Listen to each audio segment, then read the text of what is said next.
여러분, 보통 건국 신화나 국가의 기원이라고 하면 흠결 하나 없는 완벽한 영웅의 서사시를 떠올리시죠? 하지만 오늘 우리가 분석할 문헌은요, 완전히 다릅니다.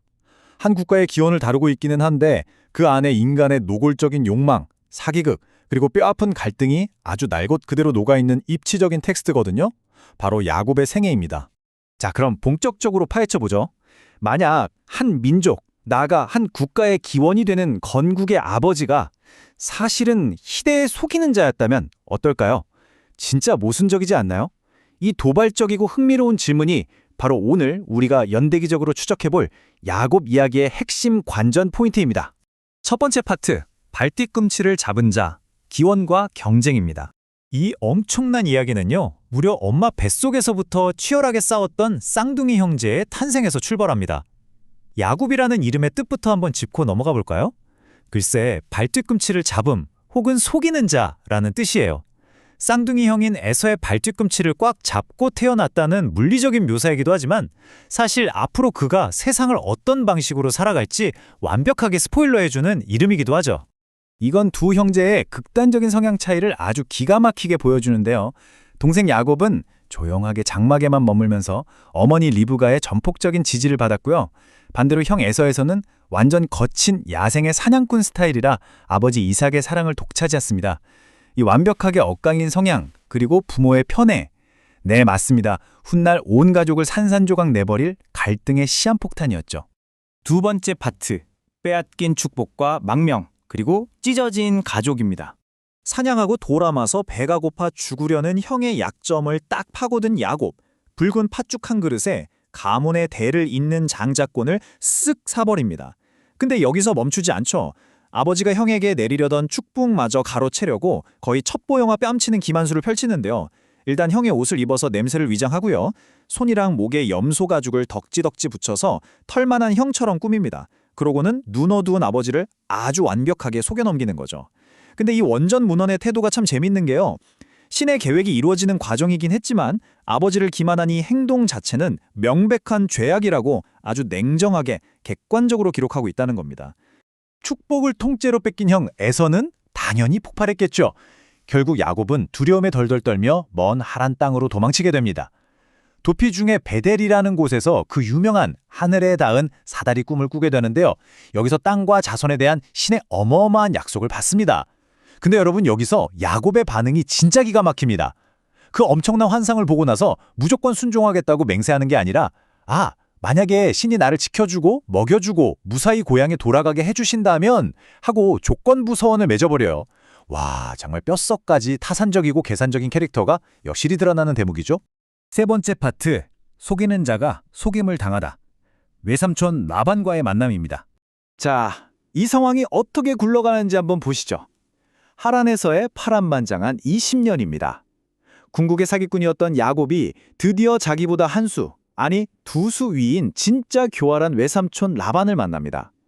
첫눈에 반한 라헬과 결혼하려고 무려 7년을 뼈 빠지게 일했는데 아프싸, 결혼식 날 밤에 삼촌이 언니인 레아를 밀어넣은 거예요. 사기꾼이 제대로 뒤통수를 맞은 거죠. 결국 라헬을 얻으려고 7년을 더, 또 자기 재산을 모으기 위해 6년을 더, 이렇게 도합 20년을 일하게 됩니다. 자, 여러분, 숫자 10, 10번입니다. 이 20년이라는 시간 동안 외삼촌 라반이 야곱의 품삯을 속이고 깎아버린 횟수예요. 고용주랑 피고용인 사이에, 그것도 장인과 사위 사이에 얼마나 피말리는 신경전과 착취가 있었는지 이 숫자 하나로 딱 감이 오시죠? 이 고통스러운 타향살이 중에 나중에 한 국가의 뼈대가 되는 어마어마한 가계도가 완성됩니다. 두 아내 레아와 라헬, 그리고 두 여종까지 이 넷 사이에 그야말로 피 튀기는 질투와 경쟁 속에서 무려 12아들과 딸 하나가 태어나거든요. 막장 드라마도 이런 막장이 없는 혼돈의 가정사인데 놀랍게도 이 안에서 태어난 12명의 아들들이 나중에 이스라엘 12지파의 시초가 됩니다. 그렇게 끊임없이 월급을 떼이는 억울한 상황 속에서도 야곱의 영악함은 어디 안 갑니다. 튼튼한 양이 얼룩무늬 새끼를 베게 하려고 나무 껍질을 벗겨서 구유에 세워두는 좀 독특하고 주술적인 교배 기술을 써서 결국 엄청난 부자가 되거든요. 하지만 여기서 문헌이 진짜 말하고 싶은 포인트는 따로 있습니다. 야곱이 거부가 된 건 그 얄팍한 속임수 덕분이 아니라 라반의 악독한 임금 체불을 막고 야곱을 보호하려 했던 신의 초자연적인 개입 덕분이라는 걸 강조하고 있죠. 네 번째 파트, 새 이름을 위한 씨름, 그리고 과거와의 직면입니다. 이제 부자가 돼서 몰래 고향으로 튀려던 야곱에게 청천벽력 같은 첩보가 날아듭니다. 400. 형 에서가 야곱을 만나러 오고 있는데 장정을 무려 400명이나 거느리고 온다는 거예요. 세상에 이게 환영 파티인지 복수를 위한 암살 부대인지 알게 뭡니까? 야곱은 그야말로 멘탈이 붕괴됩니다. 제발 살려달라고 절규하면서 형의 분노를 돈으로 막아보려고 수백 마리의 가축을 뇌물로 앞서 보내버리죠. 모든 가족이랑 재산을 야복강 건너편으로 다 먼저 보내고 칠흑 같은 밤 강가에 야곱 혼자 남습니다. 자, 여기서 이 서사의 가장 극적이고 기괴한 클라이맥스가 터집니다. 공포에 질린 야곱이 밤새도록 어떤 신비한 존재랑 진짜 치열하게 육탄전을 벌이거든요. 날이 밝도록 상대를 꽉 붙잡고 축복해달라고 늘어지다가 결국 상대가 친 일격에 고관절이 팍 어긋나서 평생 다리를 절게 되는 치명적인 상처를 입고 맙니다. 그러니까 여기서 진짜 중요한 포인트는 이겁니다.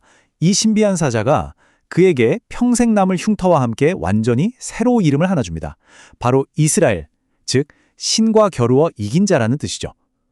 평생 남의 발뒤꿈치나 잡고 속이면서 살았던 얄팍한 야곱이 생사를 건 투쟁 끝에 신과 대면한 존재, 이스라엘로 재탄생하는 웅장한 순간인 겁니다. 다섯 번째 파트, 족장의 유산, 마지막 연대입니다. 죽을 각오로 만난 형과의 재회는요, 놀랍게도 너무 평화로웠습니다. 완전히 납작 엎드린 야곱이 7번이나 절하니까 에서가 달려와서 동생을 끌어안고 통곡을 하죠. 자, 그럼 이제 훈훈하게 해피엔딩이냐? 아니요, 그의 말년이 그렇게 순탄치만은 않았습니다.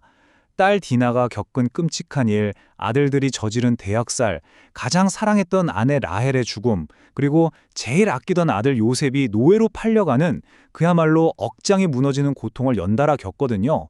하지만 세월이 흘러 이집트의 총리가 된 요셉과 기적적으로 다시 만나고 마침내 147세의 나이로 이 파란만장했던 안티히어로의 삶을 마감하게 됩니다.